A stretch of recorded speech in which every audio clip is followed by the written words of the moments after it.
Assalamualaikum and hello. So ini adalah video terakhir untuk chapter 3 di mana we are going to learn about unsaturation test of alkenes. So basically this video adalah apa yang awak dah pernah belajar sewaktu eksperimen 2 untuk semester 2 ini DK024 di mana awak akan tahu dan pernah dengar tentang Bayes test dan juga Bromine test. So, sebelum kita masuk, ada a few correction yang saya nak awak betulkan di mana saya nak awak padam this equation yang tak terlibat ya. Tolong padam, which is this one. And then, saya nak awak betulkan di mana saya perlu ada alkane untuk kes ini. Okay, di mana alkane saya kena ada hidrogen. Okay, so tolong betulkan. Sama juga konsep dekat bahagian sebelah sini. Saya perlu ada alkane, satu bond sahaja dan ada hidrogen. Okay, so apa yang kita akan masuk? Kita akan masuk satu persatu. Mari kita go to the first chemical test. Saya hanya sebenarnya akan recap balik je untuk awak. Di mana bila chemical test, soalan akan tanya. Biasanya dia tak akan direct tanya write the chemical test. Tak ada. Jaranglah dia cakap macam tu. Tapi usually it will ask you using the word differentiate. So, if the question asks you to differentiate between two compounds, you have to understand that kita akan gunakan chemical test. Okay?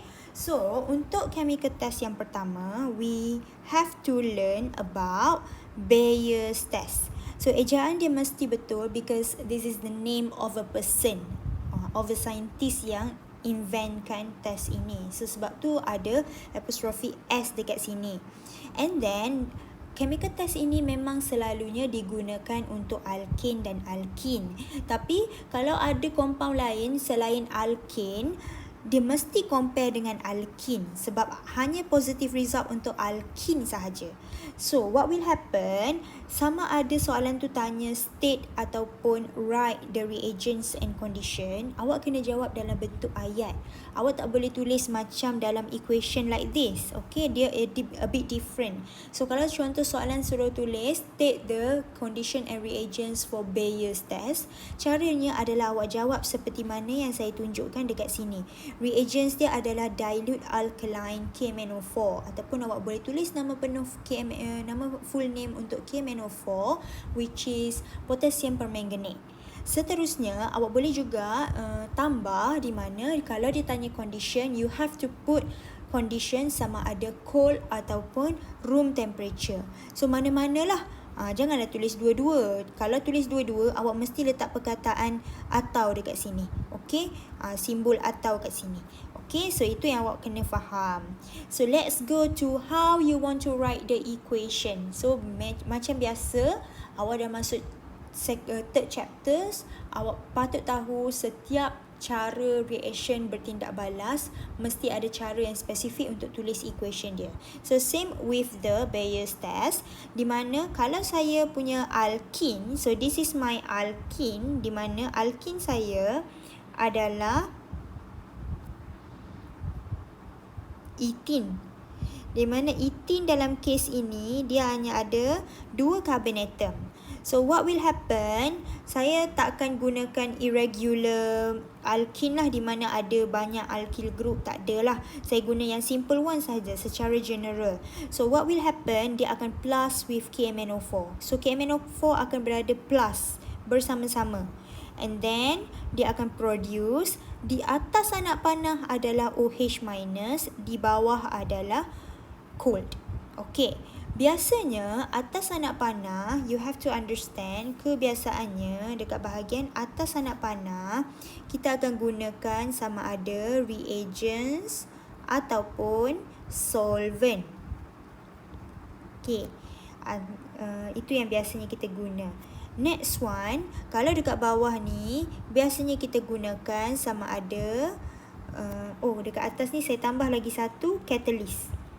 Okay, next one, kalau untuk yang kat bawah ni biasanya dia adalah merujuk kepada condition.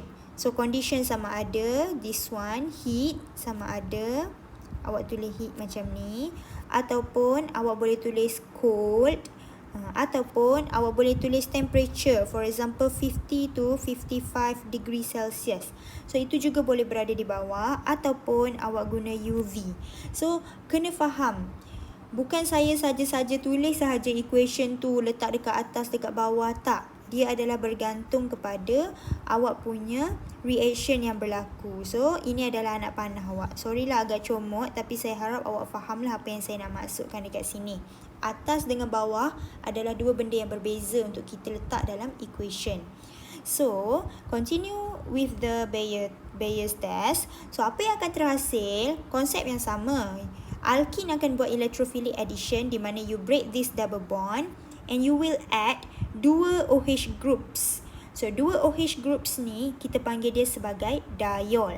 Dan apabila terhasilnya diol, maknanya observation yang pertama awak akan nampak adalah purple color of KMnO4 turn colorless. Dia merujuk kepada penghasilan diol. Seterusnya, awak akan plus with MnO2. Dan apabila hasilnya MnO2 awak dekat bahagian produk, it means that in reality, observation awak akan nampak adalah brown precipitate. Okay, so itulah yang awak kena relate dengan equation yang awak dapat sebenarnya. Okay, now settle for alkene. Contoh sekarang saya ada alkane. Okey, apabila saya nak buat chemical test, dia antara dua benda, dua compound yang saya mention tadi. So please remember, walaupun ada satu sahaja yang positive result, which is alkene, but you still have to write the chemical equation untuk alkane for negative result. Masih kena tulis, which is alkane ni awak tambah dengan KMnO4, macam biasa ada OH minus, bawah anak panah cold. Tapi kita tahu dia memang akan form negative result. So that's why dekat bahagian produk, perkataan yang diterima hanyalah no observable changes. Jangan tulis perkataan lain selain daripada ini. Not acceptable. Okay, ini sahaja. No observable changes. Supaya dia merujuk kepada awak punya reaction for negative result. Okay, next one. What will happen to the observation? Purple color of potassium permanganate solution akan remain dan tak ada pun brown precipitate yang terhasil. So, itulah untuk Bayes test yang awak perlu tahu. Next one, saya ada bromine test. So, bromine test di mana masih lagi konsep yang sama. I will use to differentiate between alkene and alkene. Where my reagent adalah Br2 in CH2Cl2. Okay, ini sahaja reagent yang digunakan. Okay, ataupun boleh juga tulis dalam bentuk ayat adalah bromine in dichloromethane. Boleh saja dalam bentuk ayat. Dan seterusnya, benda yang paling penting untuk bromine test adalah condition mesti dark. Kalau tak ada condition dark, maknanya dia bukan bromine test. So, please be careful. Okay, so next one. Macam mana kita nak buat untuk equation for positive result, iaitu alkene. For example, saya ada ethene juga. Case yang sama, ethene akan plus dengan Br2. Okay, and atas anak panah, awak akan tulis solvent awak. Dan bawah anak panah adalah awak punya condition, which is kena dark situation ataupun dark environment. So what will happen? Reaction yang sama iaitu electrophilic addition akan terjadi di mana dia break this double bond dan dia akan tambah 2 Br atoms at each carbon. So 2 Br ni datang daripada Br2 molecule, dia tak akan tambah dekat setiap carbon. So apabila terhasilnya produk ini, which is produk ini adalah dibromoalkane ataupun nama sebenar dia more spesifik adalah dibromoethane. So what will happen? Observation awak akan nampak reddish brown color of bromine solution turn to colorless. So dia bermaksud dibromoethane sudah terhasil. Okay, seterusnya yang awak perlu tahu adalah di mana konsep yang sama apabila differentiate two things between chemical test, using chemical test. So it means that you still have to write for negative result, which is saya ada alkane dalam kes ini adalah ethane. Saya plus macam biasa Br2, atas ada CH2Cl2, bawah ada dark. Dan bahagian produk, kita tahu dia negative result. So perkataan yang saya terima hanyalah no observable changes. So maknanya dia tak akan hasilkan apa-apa reaction. So bila dia tak hasilkan apa-apa reaction, bila awak buat bromine test pun, dia punya reddish brown color of the bromine solution akan remain. Tak ada perubahan langsung. So, untuk kedua-dua test ini dia sangat penting untuk awak gunakan ilmu yang awak belajar ni for your lab report experiment 2. So, saya harap awak boleh rujuk this one for your guidelines macam mana nak buat lab report dengan betul. Dan saya tinggalkan exercise 2 di mana daripada subtopik 2.4, okay, awak belajar 2.3, which is kalau tak silap saya bermula daripada page 3.3, bermula daripada page 9. Awak akan belajar daripada preparation of alkene, lepas tu awak masuk dengan reaction of alkene, lepas tu awak go with the mechanism, and then last one adalah chemical test, which is unsaturation chemical test. Awak akan gunakan semua ilmu yang awak belajar tu, jawab soalan dekat exercise 2 dan pastikan awak siapkan soalan ini dan juga soalan tutorial. Okay, dan ada a few question dekat sini, which is I got 7 questions, and please remember that successful and unsuccessful people do not vary greatly in their abilities. Semua orang sama saja, maybe ada a bit difference.